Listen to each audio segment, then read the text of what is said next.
Bonjour, on continue ces vidéos sur le chapitre équilibre acide-base. Donc, je commence peut-être par une situation, remettre les choses en situation. Donc, on s'intéresse essentiellement à des calculs de pH. Le premier cas, c'est le pH des acides forts et des bases fortes. Et il y a chaque fois une équation qui correspond à ceci. Donc ici on a pH est égal à moins log de C0. Et puis ici on a pH qui est égal à 14 plus log de C0. Donc dans le cas du premier, C0 c'est la concentration de H3+. Dans le cas du deuxième, C0 c'est la concentration de base forte en fait. Tout ceci découle d'une seule et unique formule qui est pH est égal à moins log de la concentration de H3O+. Donc ça, on se rappelle que c'est la définition. La première ligne, c'est l'équation que l'on applique au calcul du pH des solutions d'acide fort et le deuxième du pH des solutions de base forte. À chaque fois, il y a une condition. Vous la trouvez dans les tabelles de chimie. Il est important de la vérifier. Si la condition n'est pas vérifiée, alors il faut passer par une autre équation et vous les trouvez dans les tabelles de chimie. C'est des équations un peu plus compliquées qui demandent généralement des résolutions d'équations du deuxième degré. Ensuite, on a vu les résolutions d'équations pour le calcul de pH des bases faibles. Donc pH solution acide faible et base faible, acide faible. Donc c'est pH est égal à 1/2 de pKa moins log de C0. Donc C0 c'est la concentration initiale d'acide faible. pK on le trouve dans les tables et ça nous permet de calculer le pH de ces solutions. Pour les acides faibles, il y a aussi une équation qui est alpha est égal à racine carrée de Ka sur C0. Alpha, c'est le taux de protolyse. C'est le rendement. Si on fait alpha fois 100, c'est le rendement. Ça nous permet de savoir quelle est la quantité, quelle est la proportion plutôt d'acide qui a été transformé par la réaction avec l'eau. Quel est le taux de protolyse. Pour le pH des solutions de base faible, on a ça dans la table, c'est pH est égal à 7 plus 1/2 de pKa plus log de C0. C0, c'est la concentration d'acide faible. Et on a aussi des conditions à chaque fois. Donc vérifiez toujours les conditions. Si les conditions ne sont pas applicables, vous pouvez en tout temps passer à la deuxième équation qui se réfère à ce domaine. Ce que je désire discuter avec vous maintenant, c'est la troisième partie, c'est ce qu'on appelle les solutions tampons. Les solutions tampons. Alors, quelques généralités. Une solution tampon, c'est avant tout un mélange d'un acide faible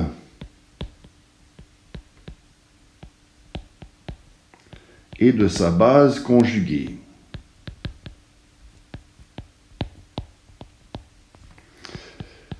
Alors naturellement, si je mets un acide faible dans l'eau, CH3COH, et que je le mets dans l'eau, il y aura sa base conjuguée qui va être présente dans la solution, CH3CO- plus H3O+. Là, on n'est pas encore dans une solution dite tampon. Ça veut dire qu'il faut que la quantité de HB ici et de B- soient à peu près les mêmes. Donc on va poser N de HB est à peu près la même quantité que N de B-.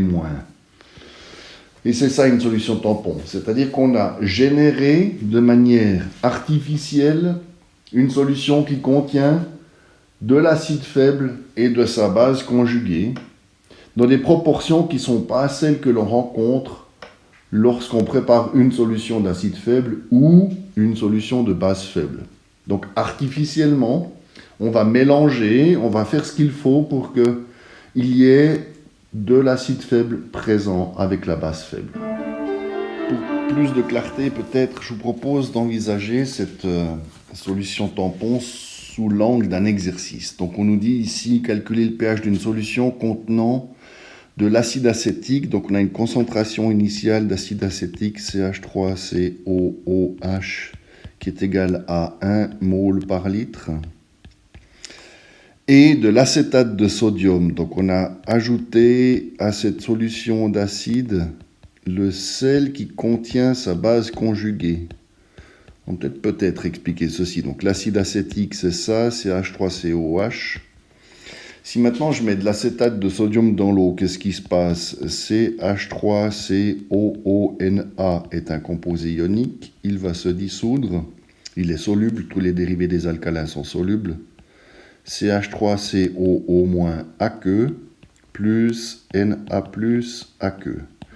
Donc ce CH3COO-, c'est rien d'autre que la base conjuguée de notre CH3COH.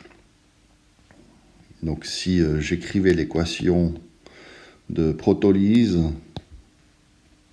on aurait CH3COH plus H2O qui mène à un équilibre CH3COO- plus H3O+. Donc on voit que l'on a ici CH3CO-, ici CH3CO-, c'est donc bien la même espèce chimique. Donc quand on dissout de l'acétate de sodium dans l'eau, on libère CH3CO-, qui est la base conjuguée de CH3COH. On a donc bien ici deux sources différentes qui l'une mène à l'acide faible HB et l'autre à la base faible B-. Ok, donc je vais maintenant m'atteler à cet exercice. On nous demande de calculer le pH. Alors pour faire ça, il y a une équation qui s'appelle l'équation de Anderson-Hasselbalch qui se trouve dans les tables à la page 17. Mais je vous propose de le faire une fois sans passer par les tables. On va utiliser le tableau d'évolution des réactions tel qu'on le connaît de manière générale. Donc si on pose CH3COOH plus H2O qui est en équilibre avec CH3COO- plus H3O+, on pose C0 en mol par litre et là on peut mettre 1. On va considérer qu'on étudie la dissolution, plutôt la protolyse, excusez-moi, qu'on étudie la protolyse d'acide acétique dans une solution qui contient déjà l'acétate de sodium. Et on va mettre ici 1 aussi, et on va se poser la question, à C infini, qu'est-ce qui se passe? Donc, on va poser par définition qu'on aura un petit peu de protolyse ici, que l'on va retrouver ici. Et du coup, X sera la quantité de H3O+. Donc, je pose, on a fait ce genre d'analyse dans la dissolution des composés ioniques peu solubles en présence d'ions communs. Donc ici, ce n'est pas une dissolution d'un composé ionique, mais c'est une protolyse d'un acide faible, mais on peut faire la même démarche. Une partie de l'acide acétique va se transformer en CH3CO-, mais sachant qu'il y a déjà 1 mol par litre de CH3CO-, on va former 1 plus X mol de CH3CO-. Par contre, il y aura 1 moins X mol de CH3COH. Ça dépend naturellement des proportions molaires. Du coup, je pose Ka, qui est égal à concentration de CH3COO- fois concentration de H3O+, divisé par concentration de CH3COOH. Le Ka de l'acide acétique est connu, c'est 10 puissance moins 4,76. En fait, ce que l'on sait, c'est que le pKa est égal à 4,76. Donc le Ka, c'est 10 puissance moins 4,76. Et je peux substituer maintenant ceci. Donc CH3COH, c'est 1 plus X, qui va multiplier X sur 1 moins X. Et ça, c'est égal à 10 puissance moins 4,76. Maintenant, il y a un tour de passe-passe qu'on peut faire, c'est que 1 plus x, on va poser que c'est à peu près égal à 1, et 1 moins x, on va poser que c'est à peu près égal à 1. Il faut peut-être expliquer ça. On sait que la quantité de protolyse qui va être faite est relativement faible. Tout ceci parce qu'on a une constante d'équilibre qui vaut 10 puissance moins 4,76, donc à peu près 10 puissance moins 5. Donc on sait que la quantité qui va être transformée est relativement petite.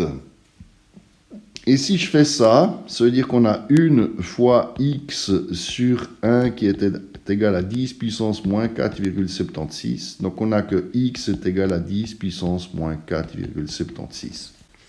Et on se rappelle que ça, c'est la concentration de H3O+. Donc le pH, c'est moins log de concentration de H3O+. Ça veut dire moins log de 10 puissance moins 4,76. Ça, c'est égal à 4,76. Ok. Tout ça pour vous dire que on peut calculer ce pH en utilisant les équations qu'on a vues, ou plutôt les démarches qu'on a vues dans les équilibres chimiques. On constate aussi que le pH que l'on obtient est égal au pKa. Et ça, c'est un cas particulier. On va le discuter maintenant. En fait, lorsqu'on a un tampon que l'on dit équimolaire, tampon équimolaire, c'est-à-dire lorsque le nombre de moles de Hb est exactement égal au nombre de moles de B-, alors le pH de cette solution est égal au pKa. Ça, c'est quelque chose d'important. Vous pouvez retenir un tampon équimolaire a un pH égal à pKa. Maintenant, plutôt que d'utiliser ces tableaux d'évolution qui sont assez complexes, il y a une équation, comme je vous l'ai dit, qui est l'équation de Anderson-Hasselbalch. Vous l'avez donc, comme je l'ai dit tout à l'heure, en haut de la page 17. Donc c'est Anderson-Hasselbalch. Vous n'avez absolument pas besoin de retenir ce nom. On va la garder sous équation tampon, sous la dénomination équation tampon.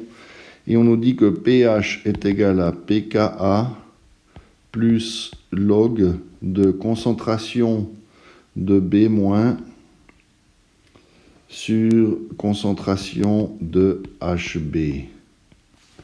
Autrement dit, on peut calculer par cette équation le pH de n'importe quelle solution tampon qui aurait été préparée en mettant d'une part une base faible et d'autre part un acide faible. Si je reprends l'exemple qu'on vient de voir, pour l'acide acétique, c'est 4,75 plus log de... Initialement, on avait 1 mole d'acide acétique, 1 mole par litre d'acétate de sodium. Log de 1 vaut 0, donc on retrouve notre équation pH est égal à pKa est égal à 4,75. Les concentrations ne sont pas toujours faciles à trouver, mais on se rappelle que C, c'est N sur V. Donc on voit que les V peuvent se simplifier et on a une autre équation qui est de dire N0 de B- à la place de concentration de B- et N0 de Hb. Vous verrez que cette équation est relativement utile dans les calculs de pH.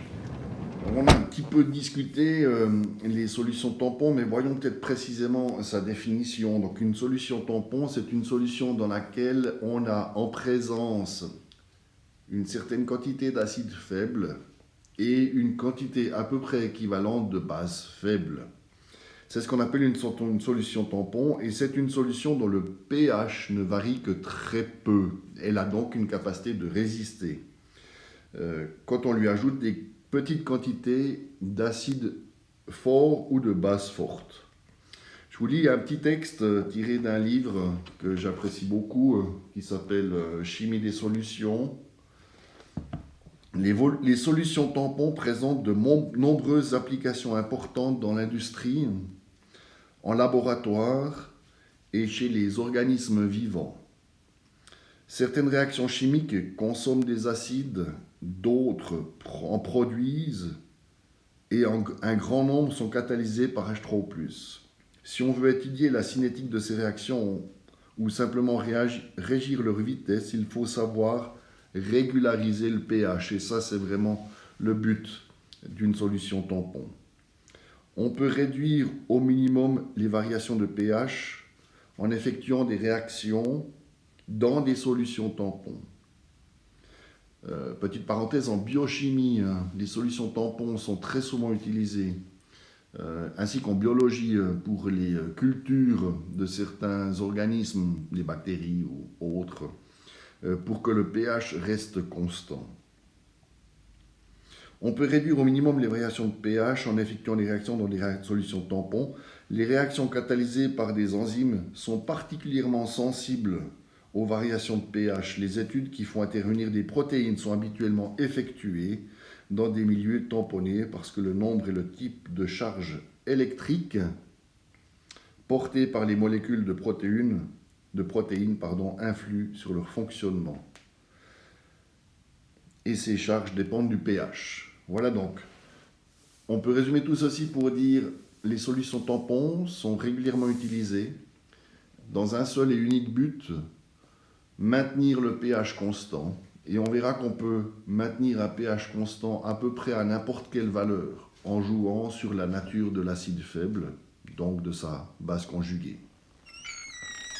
Il y a 3 possibilités pour préparer une solution tampon. La première, c'est d'avoir une solution d'acide faible, et de lui ajouter un sel contenant la base conjuguée de l'acide.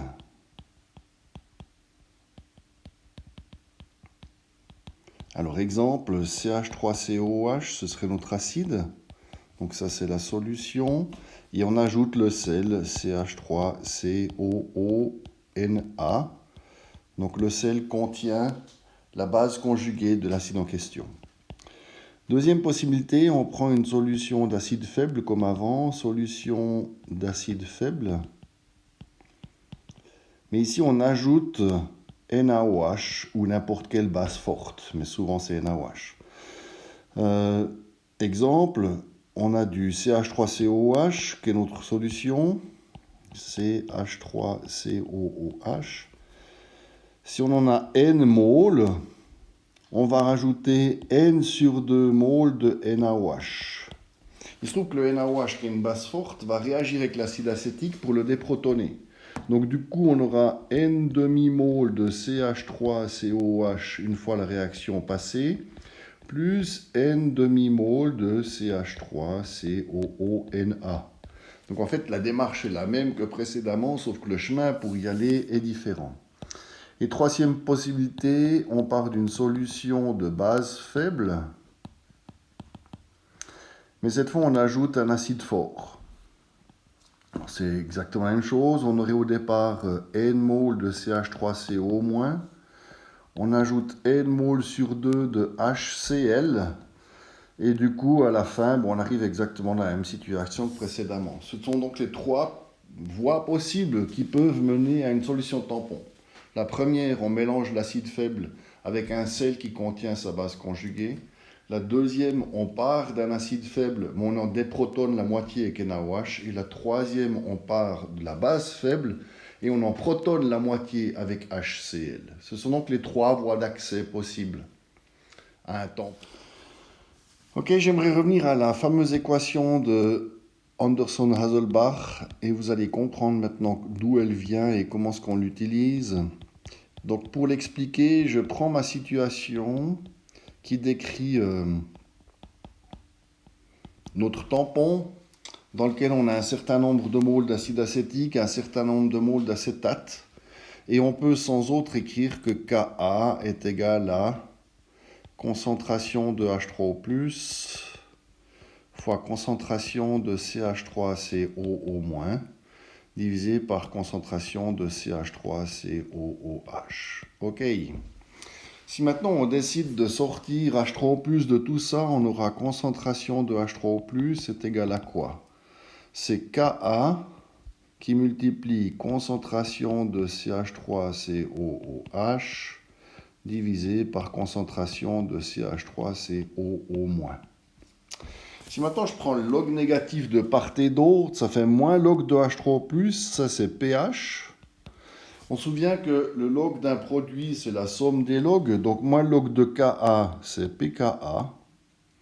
Et il reste moins log de concentration de CH3COOH sur concentration de CH3COO-. Puis ça, on peut dire de manière générale que c'est HB et ça, c'est B-. Et finalement, l'équation de Anderson-Haselbach, c'est rien d'autre que ceci. On inverse HB et B- et on obtient ça. Donc cette équation a aussi une condition, c'est que le pH soit compris dans un espace qui est de pKa plus ou moins 1. Tant qu'on est dans cette valeur-là, on peut utiliser cette équation de Anderson-Haselbach. Donc veuillez noter, s'il vous plaît, cette condition d'utilisation. Elle ne se trouve pas dans les tabelles de forme. Comment utiliser ces équations? Je vous propose de faire l'exemple que vous voyez apparaître sur l'écran maintenant. Je le lis, on prépare une solution tampon pour qu'elle contienne 0,4 mol par litre de NH3 et 0,20 mol par litre de NH4Cl. Petit a, quel est le pH? Alors, on repose l'équation de Anderson-Haselbach. pH est égal à pKa plus log de concentration de B- sur concentration de HB.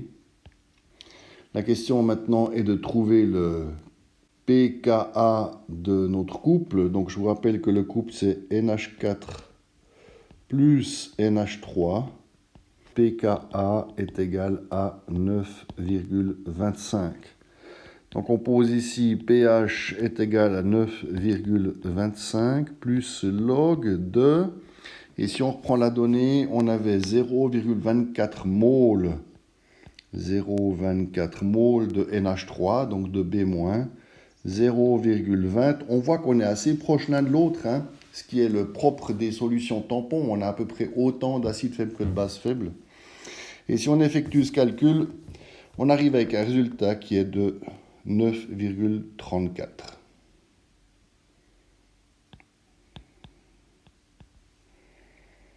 Donc ça, c'était le premier exercice de cette donnée. On a un petit b, donc ça c'est A. Petit b, que devient le pH si on ajoute 0,005 mol de NaOH? Ça, on le verra plus tard. Alors, un deuxième exercice. Quelle concentration d'acide acétique dans 0,25 mol de CH3CONA est nécessaire pour produire une solution tampon de pH est égal à 4,5. Donc je redonne les données ici. On a une concentration de CH3COONA qui est égale à 0,250 mol par litre. On a un pH cible. On désire atteindre un pH de 4,5.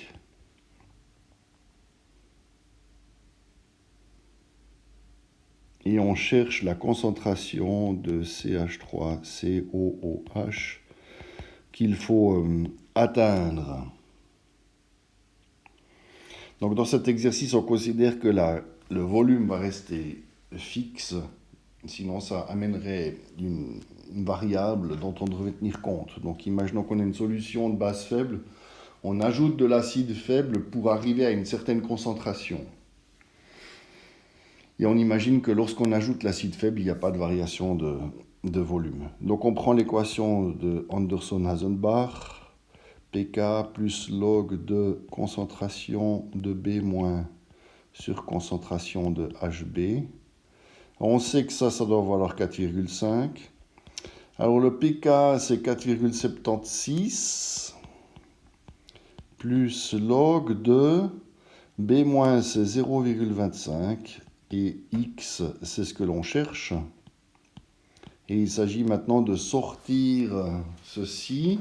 Et on trouve x est égal à 0,43 mol par litre.